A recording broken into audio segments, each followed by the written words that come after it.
Personal story segment tonight. Last August, an African-American member of the Tea Party was assaulted in St. Louis by two men, one of them white, one of them black. So far, no trial date has been set for those men who were arrested, obviously.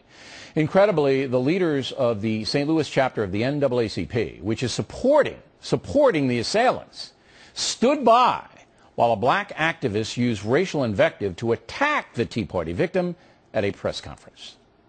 I mean, we call him a Negro in the fact that he works not for our people, but against our people. In the old days, they call him an Uncle Tom. I'm just going to say that.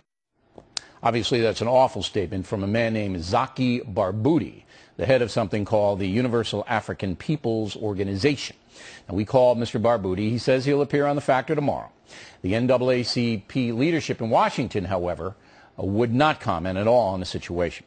With us now, St. Louis-based radio talk show host Dana Loesch, who is following the story. Now, are you a member of the Tea Party, an official member? Yeah, co-founder. Okay. You're a co-founder. Yes. So you're a big kahuna in the Tea Party. No, I'm one of many. All right.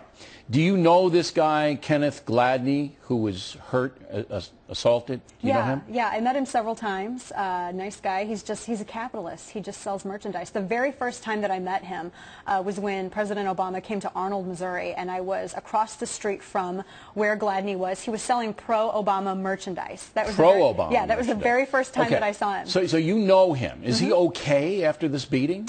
Yeah, I think obviously physically he had some bruises and that, and he went to the hospital and they admitted him. And yeah, they charged these guys. Yeah. So this isn't some kind of, here we have some video.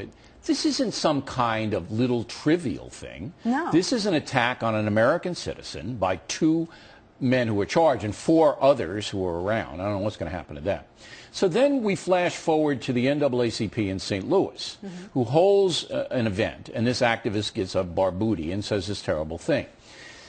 What is the reaction in St. Louis to this? I think sort of disbelief, because I thought the whole purpose of the NAACP was to represent the interests of the black community, and what I see happening is people putting political ideology above civil rights. Well, Gladney is obviously an African-American capitalist entrepreneur. As you pointed out, he was selling pro-Obama merchandise. Yeah. So he gets beat up for whatever reason. There's no justification for anything like that.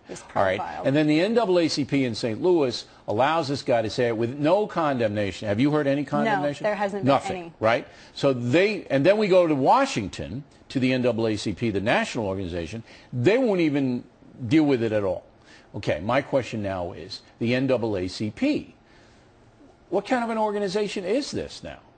That's a really good question. That's one I would like for them to address. They're having a convention right now in Kansas City, aren't they? Michelle Obama spoke at it yesterday, and tomorrow we're going to analyze her comments. So there are still, in the African-American community, NAACP is still a big gun. They get the First Lady of the United States to come and speak to them. Yeah, absolutely, which makes this all the more shocking, the fact that here justice is needed for someone. You have an actual case of discrimination. The trial's been set for, I believe, July 13th.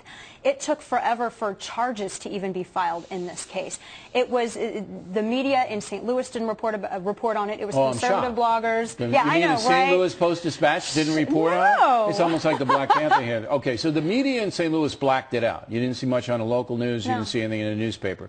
And that's the crux of the matter. I bet you, people don't know this happened. I think this is one of the first times it's been done on the national level. But I'm starting to get really, really troubled on the news blackout front in this country. Talked about it earlier. We'll have more with Bernie on that coming up. Now, the Tea Party in general, you guys are targets now. You've become targets. Have you been threatened? Oh, yeah, I've been threatened before. Last month, we actually had to get security 24/7 because it got really crazy for August.